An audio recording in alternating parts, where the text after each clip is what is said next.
let's transition to the first panel of this session. So I'll call up the panelists. First is Dr. Racine Lee, Director of Data Management at Digital Products and Technology at Academia 2063. Thank you. Next is Dawit Philippos, Chief Operating Officer of Ethiopian Agricultural Transformation Institute. Thank you. Then Dr. Kennedy Senagi, Data Management Modeling and Geoinformation Unit, International Center of Insect Physiology and Ecology, also known as ICIPE. Okay, thank you. And myself, Tim Brown, I'll be serving as the moderator. Thank you. So maybe we can warm up a little bit here. Racine, can you tell us about what is Agriculture 5.0 and what was 4.0 and 3.0 and so on? Thank you, Tim. That's not a warm-up, that's the game, actually. Thank you so much. So thank you for having me. Maybe I will step back a little bit in history and see how we can explain this from my perspective. If we go back to 1995, it's a long time ago for me, where what we call today the browser or the navigator, Netscape, they published their first initial public offering for the commercial internet, right? And since then, everything has changed in the market, and even the whole economy has transformed. For example, those who were selling information, they found themselves in a competing position. And those who relied on being known, they seized the opportunity to do so. What I'm trying to stress here is that when we have a revolution, the biggest impact should be expected in areas that were not traditional users of that technology. We used to have movie rentals, now we have Netflix. We used to have paper-made agendas, now we have digital calendars. So let's take that fact and apply it into historical facts for agriculture. Yesterday we saw at the show that agriculture is traditionally labor, physical labor, right? And that is agriculture 1.0. After an unfortunate event, World War I, we use a lot of mechanics there, right? So the impact in the agricultural sector is the mechanization. World War II, a lot of chemicals. And if you project that in the agricultural sector, it's also where we start adopting a lot of inputs, fertilizers, and so on. That's not the beginning of fertilizers, but the widespread of adoption. Now we get into bioengineering. And there, the impact in the agricultural sector will be when you start having drought-tolerant crops, or you start having like crops that are, resistant to like pest and disease. Now we have digital innovations, and we have like all of the accompanying artifacts, such as like increased computational power, increased storage, and all the information we collected from the previous revolutions, and all of that is the convergence that is called Agriculture 5.0. Yeah, thank you. Thanks for teeing that up. So I think we've all seen different kinds of toy applications, e-cow, where you put a little tag on the cow's ear and somehow track it, applications that maybe allow you to share and rent tractors and things like that. But many of these are very small-scale, one-off kind of applications here.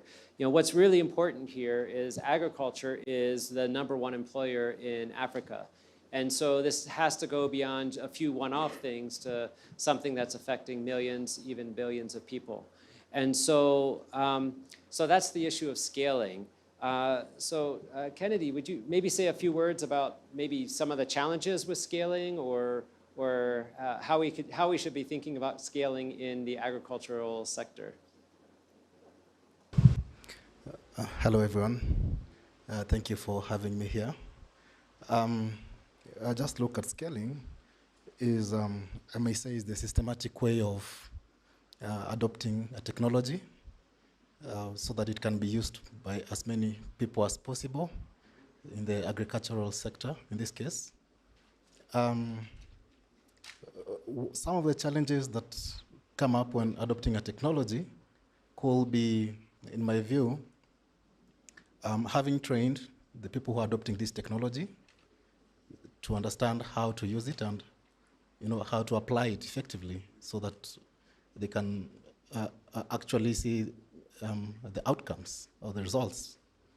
The other challenges could be looking at the social economical status of the society, also the cultural practices. For example, at ICIPE, we deal with insects. So I'm trying to think of a technology like that can be scaled, like farming insects. There's some cultures, or I may say societies, that don't believe in farming insects. So yeah, it can be very hard to adopt such kind of technology in such kind of society. There could be many other factors, including even the administrative boundaries and even the administrative policies. You could have come up with the technology, but before it's approved by the necessary stakeholders, like the government, then it becomes not possible to adopt it and scale it up.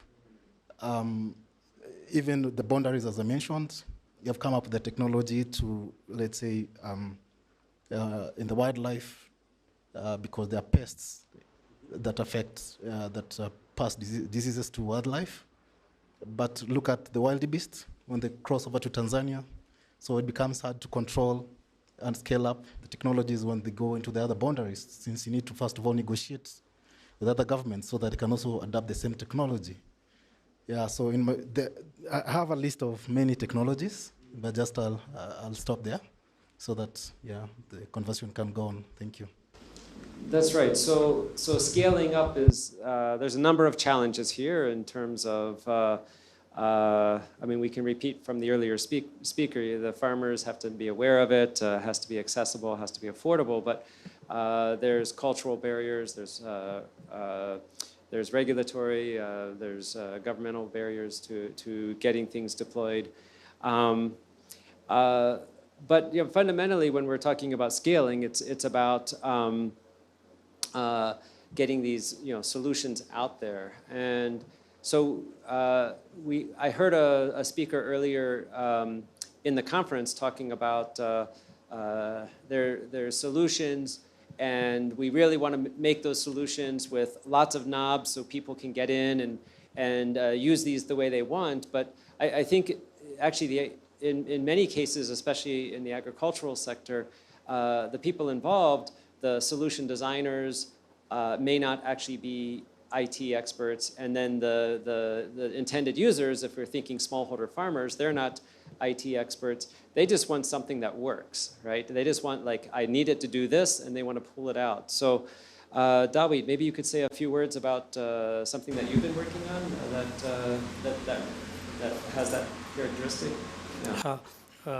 Thank you. Hello, everyone, and thank you for having me. So I'll be speaking in the context of Ag 5.0, probably because we're talking about digital agriculture. Something interesting that I could mention to this panel is that, like, in the organization that I'm working, we're working on this IVR SMS system, where farmers will be provided with agronomic information depending on what specific requirement they have.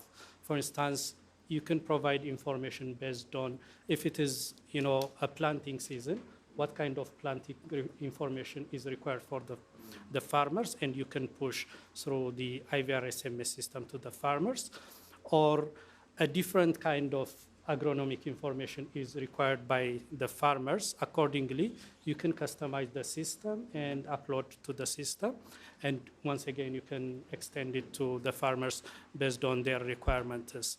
So one thing we need to be mindful about in here is, like, this is something we have done for the agriculture, but this same thing could be customized to cover other sectors, like could be education, health, or other government. So in a way, we can, this has got very much the attributes of a DPG, So we can scale it to that level, and these government-centric services could be provided through that. So that's great. So that's nice, right? We can think of DPGs as playing a role of taking solutions and that are designed in one place, but can be reused over and over, so that we can get a lot of value out of it that way.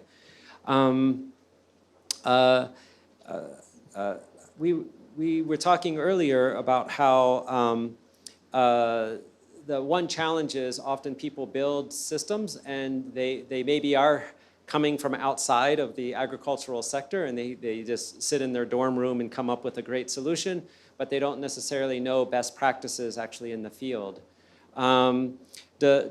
Do you have any examples where you have DPGs that, or sorry, IT type applications where there was some learning along the way about, like, you deployed it, you figured out that it wasn't working well for some reason, but maybe you started to apply some lessons learned and you were able to integrate that back in the solution?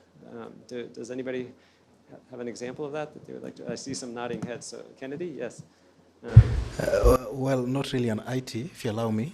It's an agricultural solution, but falls within the umbrella of digital public goods. There's this technology, just an example, of where we all know that maize farming, maize is the staple food crop in Kenya. So there's this pest called the fall armyworm. It really affects, it ravages maize up to a loss of 60%. So how is that solved? So ICIPE came up with a technology through our scientists that if you plant napier grass around the farm, taking note that many farmers are smallholder farmers, they have an acre, 2 acres, up to 5 acres. So if you plant napier grass within that farm, it's seen that the fall armyworm will go and lay its eggs on napier, but these eggs will not hatch and they'll not be transformed to larvae. So that's one way of controlling the fall armyworm. To extend that, there is also this grass called the napier grass. Not napier, sorry, the desmodium, where when you plant maize and have desmodium planted in between there, so the desmodium will control some weeds, so the maize will not be choked by the weeds, so they'll grow well, and at the same time you'll manage your pests using napier, and with that you'll have high production of maize, and the desmodium can be fed by the cattle. So this is a kind of technology, if I may say, that can be adopted. It's a digital public good to be adopted by the government and many others. Yeah, so that's just an example. Yeah. So that's a nice example where it's not just software apps, these kind of things. It's best practices that can be developed in relevant to the local region. That's perhaps low cost and so on. Do people have other examples? I saw you sort of nodding a little bit as well. I think that's your yeah, it's something that we try to develop at Academia 2063. It's a platform that we built for cooperatives, smallholder cooperatives, to have more shares in the transaction along the value chain. Because usually what they do is that they sell their production and afterwards they don't see all the other transactions that are happening along the value chain. And we did a research project, and we called it the business credibility intermediation. And there basically is that you will have farmers will, I heard it, I think it's like top-down approach service. There will be the farmers, then you will have a public or private entity in the middle, and then up there you will have like the market operators, the like finance services, and then you have the export firm and so on.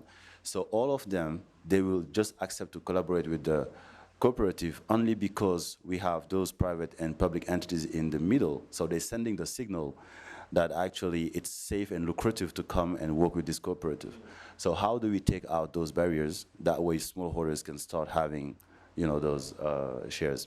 Now we develop the platform and then we create clusters. One is like e-learning for technology providers to come and collaborate with smallholders. And we also develop like the financial, the market, the e-marketing.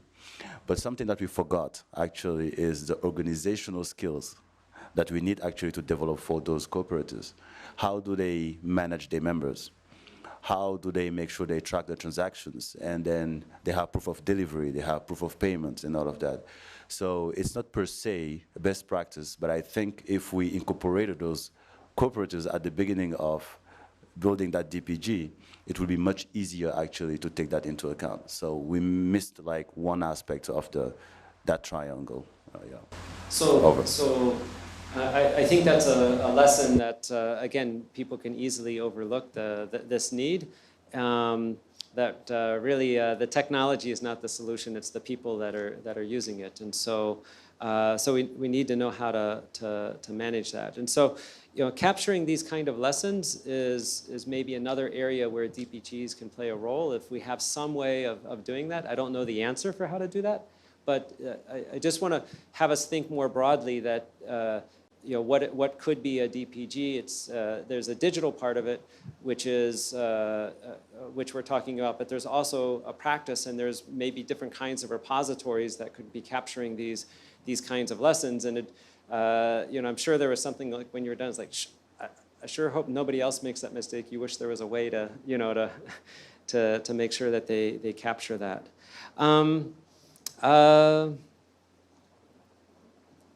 So we've talked about scaling in terms of taking solutions and then applying them over and over again. That's one kind of scaling. We've talked about another kind of scaling where we try to collect lessons learned so that these experiences can be used. Kennedy, when we were talking earlier, you were talking about maybe another kind of scaling, which is how do we use DPGs as a platform to bring in more solutions providers, different kinds of solution providers than we usually think about. Yeah, thank you for the question. Yeah, so I'm trying to think of, at ICIPE we have a central repository where we manage data.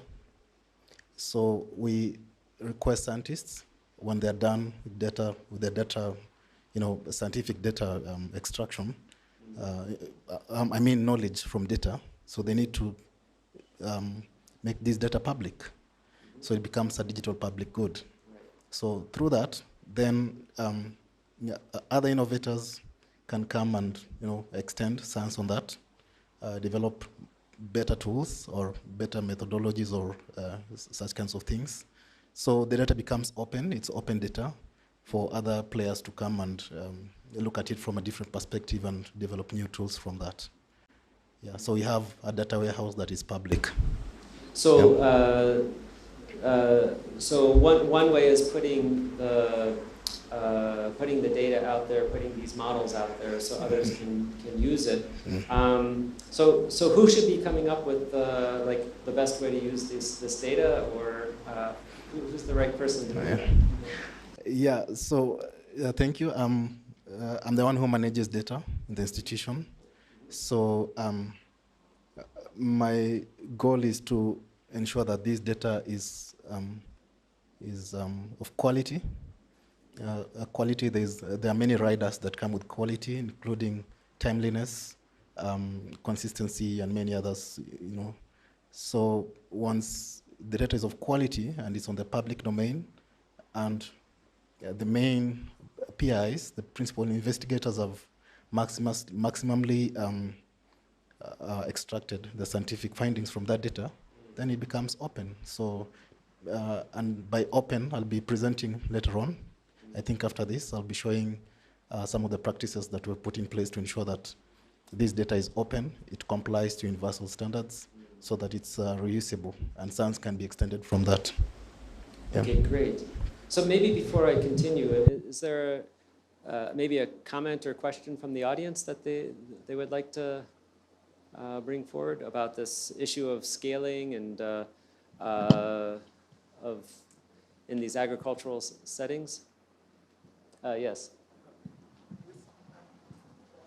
Well, it fits well, but so in all this technology that we are doing, and in the health sector, we touch upon this. So where is, when we collect and we use local knowledge? I mean, by interacting with farmers in Senegal, we realize that they know a lot. And so in your experience, how do you make use of that to support the science, actually, and the technology? I mean, how do you do that? And I mean, did you happen to have experience on that? Comments about bringing in solutions from farmers or other users? Yeah. Go ahead and then, yeah, you can start. I think he said Senegal. I have to say something. So yeah, but actually we are not enough getting closer to the farmers when it comes to developing those products. And usually what is going on is there's a lot of let's say overuse of secondary data or third-party data, remote sensing data, satellite images when it comes to developing and delivering products to the smallholders or the farmer. So from my perspective where I work, usually we use data and analytics to support decision making. But decision at the policy level or at the farm level is a decision, even though the impact is different. For policymakers, usually it's documented what they usually need, what they want, and what are the issues. So therefore, once we develop our products, it's like easier. But for the farmer, actually, you have to go on the ground and really work with them. I think that's the next hurdle, from my perspective, that we really need to focus on. But to the best of my knowledge, I don't know who is doing it. A proxy that we are using is like ISRA, which is like the National Institute of Agricultural Research. They are like doing a lot of groundwork with them. And so they collect also a lot of information that they get from them. But I think from the development perspective and let's say the research side, beyond collecting data only for like modeling purposes, for example, it can be interesting to go and sit with them and have that empirical knowledge they have. And that can inform a lot of what we are doing, even improving it for them and for the policymakers at the same time. Yeah, over. So just to add to that, previously my colleague Dr. Kennedy was mentioning about the fall armyworm. So how we have leveraged the IVR SMS system, and thereby I just want you to see how the collaboration with the farmer gave us an option to produce a solution to whatever has happened in the field. So during that incident, it's not us who actually identified there is a fall armyworm in the field. It's the farmers. They identified it in the field and they asked for a solution. So that was not something we were aware of, but having that information, we went to the field, assessed what actually the issue is. So once we identified that one, engaging, all the relevant professionals and what the symptoms are, we have uploaded a solution or an information into the IVR SMS system so that every farmer within the system will be able to know when a certain incident of the sort indicated by the farmers is in the field, it's a fall armyworm. So accordingly, they can prescribe, the necessary corrective mechanisms for that. So that way, it's the collaboration that gives you come up with a solution, not the digital or the software system alone. Did you want to add to that, Kennedy? Yes. Yeah, so I'll just give an example to that on how I've seen some of our scientists go around it. I'll give an example in insects for food. Those people from DRC, I understand they feed on insects a lot. So there's a case where we went to collect a sample of an insect in DRC so that we can bring it to the laboratories so that we can build a colony and see how to scale that, to be maybe industrialized. So the scientists went, collected the sample, brought it to the lab. As you know, an insect has 4 phases. So there is the flying phase of it. Then there's the egg laying, so they become eggs. Then they hatch to become the larvae. And then from the larvae, they go into the pupa, right? So at the natural scene, that works very well. It plays out very well without a doubt. And the DRC people are able to collect these insects from the trees and feed on them. But in the lab setting, the cycle went on very well until it got to the pupa, and that pupa refused to move into the flying phase of it. So the scientists sat there for months. It's not working. Now he had to go back to the natural setting and talk to the local people, see how they do it. Then after that, now he was able to understand the parameters, a bit of them, but he has not been able to crack that in the laboratory.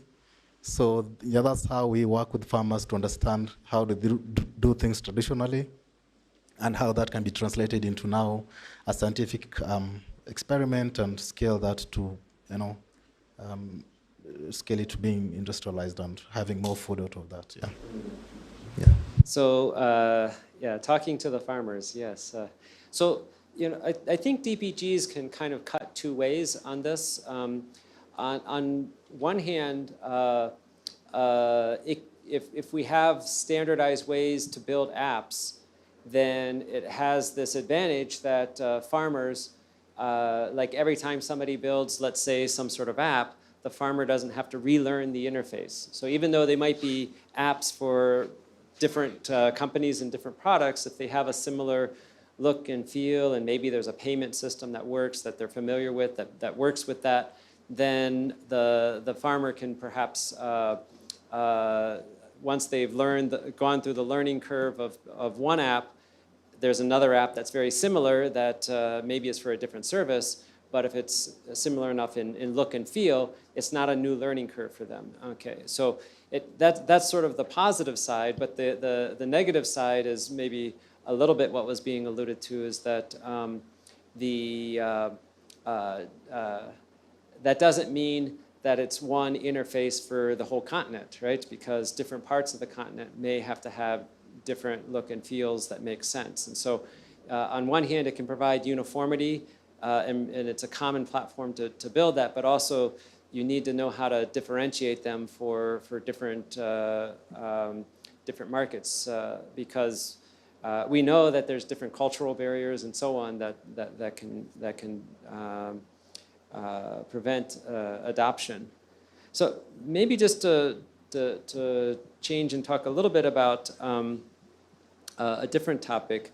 So I thought Vineet's talk was very interesting because he was indicating how they were trying to integrate data that was collected by the farmers and provide a mechanism for that, but also combine that data with other kind of data that's available, and try to create these packages of not just the farmers' data, but the farmers' data and these other sources. And I think we could take that to a logical extreme, that you could go to an individual farm and then you should be able to collect farmers' data, past productivity data, all the weather data associated with that, historical weather data, future weather data, satellite images, any drone images, are there nearby sensors, water, everything you should be able to collect, if we take that to a logical extreme. Is that sort of just a crazy dream? Is there any applications you can actually imagine for that? What would be a role of DPGs? Any thoughts on that kind of vision? What could we do with that? Yeah. I think that's, maybe I'll even look at you, Racine. Isn't that sort of your business? No, actually, it's not that easy, because you can go on the farm, try to collect the previous agricultural production, you might not find the same owner as last year. And also sometimes you might not find that person there, or they even don't know what was the production last year. Or for that crop, they changed it from last year to now. So therefore, it doesn't prevent you to collect the data now still for your work. But I think one sort of application as a DPG, I would love to see, for example, an application on the phone where, there's that project called like crop type classification we're working on. The idea is that if you look at the satellite images on croplands, everything is green, either maize or everything is green. You might not be able to recognize them. But if you can have, for example, spectral signatures, let's say a signature for each crop and label it, you'll be able actually to build a machine learning algorithm to be able to identify it later. For that, you need labels, right? So what I would like to see is, and contribute, is to have an app where you go to the farm. We already identify where to go, latitude, longitude. The app will guide you to that point and confirm that you arrived based on your precision, because it's important. And don't forget that in Africa we have smallholders. Like in 50 meters you can have 2 plots, so therefore your label can change. So you might want to consider that precision, get there, now have a drop-down list, collect all the information you can, directly convey towards the cloud, and maybe even the analysis done in the cloud.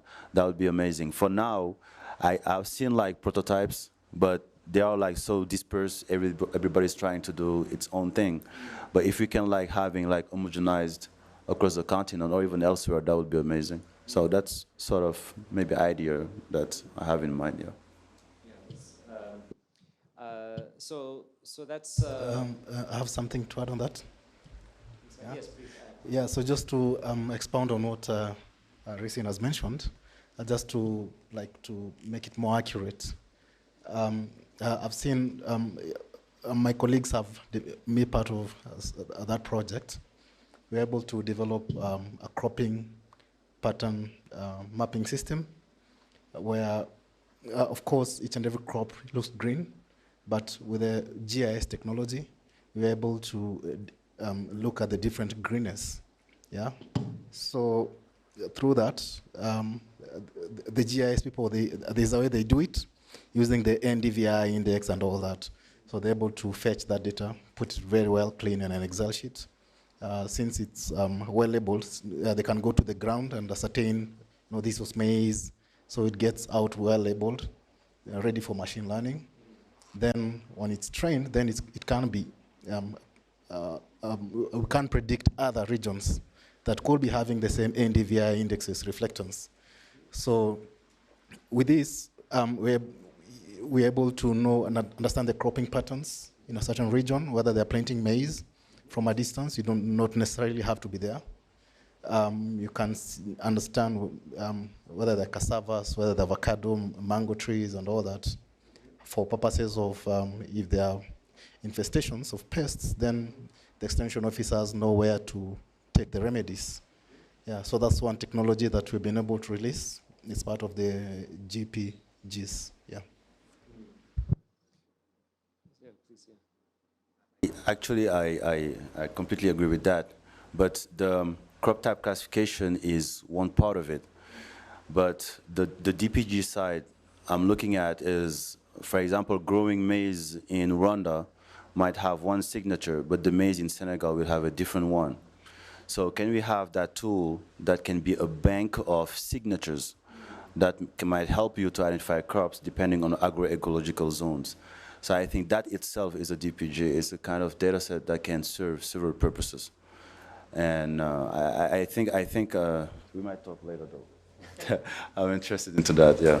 Okay. Yeah, I mean, these are all good points about that there's a lot of individual activities and finding ways to pool what we're pool together what we're learning, but also even it also has the effect that if you made that sort of public repository of these kind of signatures, it also even attracts and invites people to add to that, right? Right now, there's no sort of global way for you to invite people to create these signatures. But having these DBT repositories, then people see it, and then people somewhere in the world are saying, oh yeah, we're working on these kind of things, and then they can add and so on. So that's another sort of value here, right? That it provides, it's also almost an advertisement of opportunities to contribute, right? It's not just an end result, it's even a step in the solution. So we've talked a few times about the value chain and market data. You know, what's really the role of that for farmers? Maybe Dawi, you could say a few words about that. So maybe I just want to touch a little bit about the DPG component. Earlier, the keynote speaker mentioned about the farm stack application, right? So within that farm stack application, it's already dubbed as a DPG. You can complement by contributing like any application that makes that system robust, or any data that could be accessible to whosoever wants it.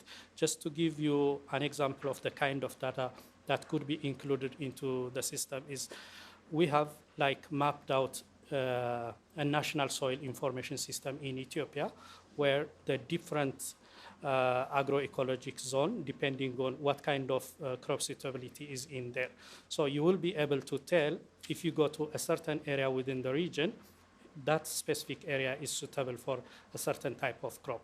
So you can easily integrate that one, because you already have registered farmers within the system that will be able to make use of that specific information. That way it can help, you know, a certain group of farmers, and you can extend this into a regional level, or to an extent a global level, depending on, you know, like how climate smart agriculture is incorporated into the system. So that way it can go, or it can develop into a DPG. Specifically coming to the point, we have also implemented another solution called National Market Information System. So once you already have such systems in place, you will be able to take advantage of those data that are already in place, that are available freely. For instance, a farmer on a certain geographic region may be producing a certain type of crop. So that specific farmer may not be able to tell the exact price of that specific commodity at a given time. So this national market information system provides a way to inform the farmers what the market prices are based on, the market data collected across the regions or within the country. Could be from like 200 or 300 different markets, and you will tell, say, on a specific period, the price of wheat or the price of maize is so and so. So the farmers will get a reasonable price for whatever they produce, and that way I think this can help. Yeah, I mean, this is a long-standing problem for rural farmers, which is they're often price takers. Somebody discounts and gives them a price, and they have no choice, take it or leave it.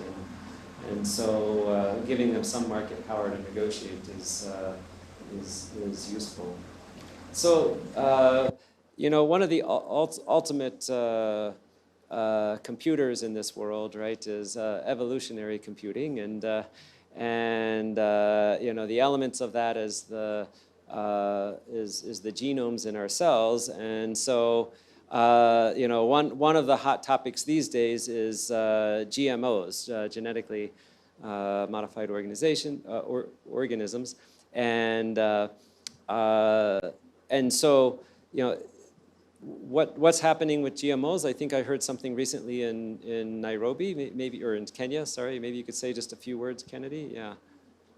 Yeah, sure. So recently, the government of Kenya has lifted the ban on GMOs. Yeah, so that's the new hot topic in the agricultural sector in Kenya right now.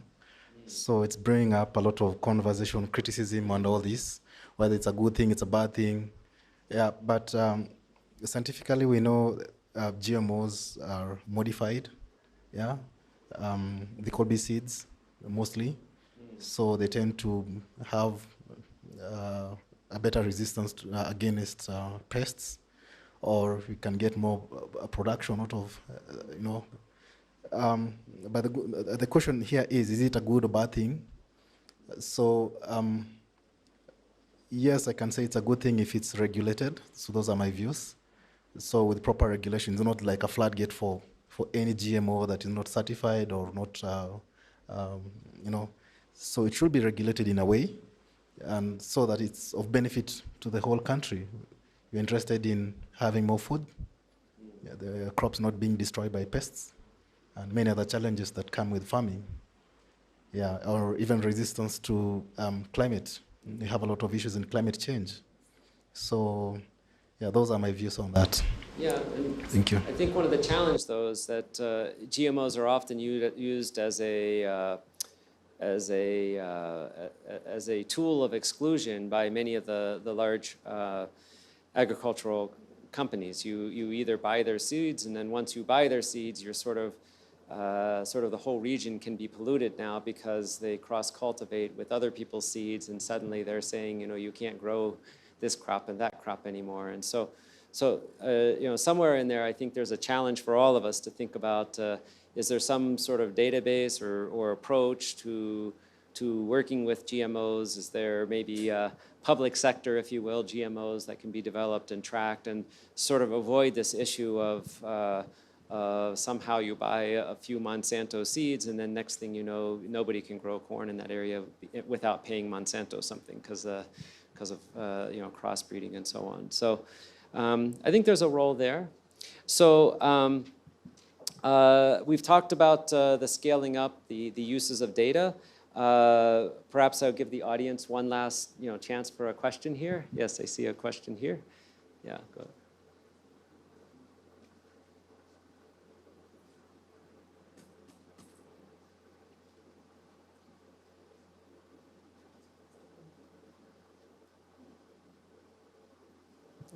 I think it was on.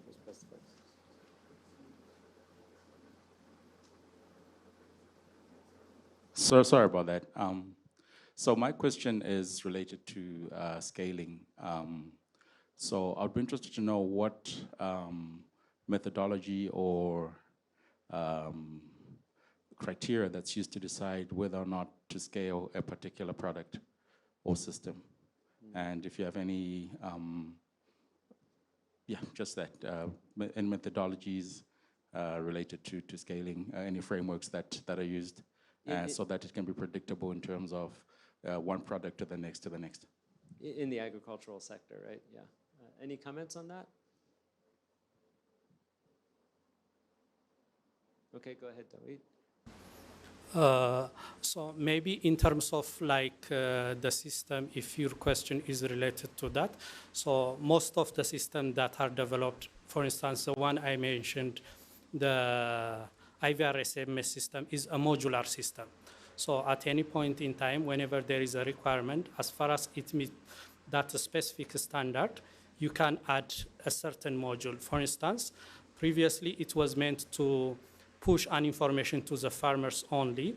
So when the case of this fall armyworm came in, we used that same system to include this specific information. And eventually, learning from this one, what other application that we have that was integrated to the system was like a surveying application. Within that same IVR-SMS system, we have integrated another system that helps us to do a survey, and we integrated it to that as well. So the modular approach we used helped us scale up the system, and that upgraded the scalability of the usability of the system as well. So I see our time is up here. Thank you, Racine, David, and Kennedy for your comments. I think we've been trying to explore this issue of the role of DPGs in agricultural sector, and I think we've had some discussions here too about some concrete examples of DPGs that might make sense, and I think that's a discussion we'd like to continue because I think there's some real possibilities here, some thinking out of the box about what it means to be a DPG in this sector, and it's beyond just again it's beyond just IT. I think there's a lot of other ways to think about it that we can capture and make a difference in productivity and ability for people to grow and feed here in Africa. So, so thank you again. Okay.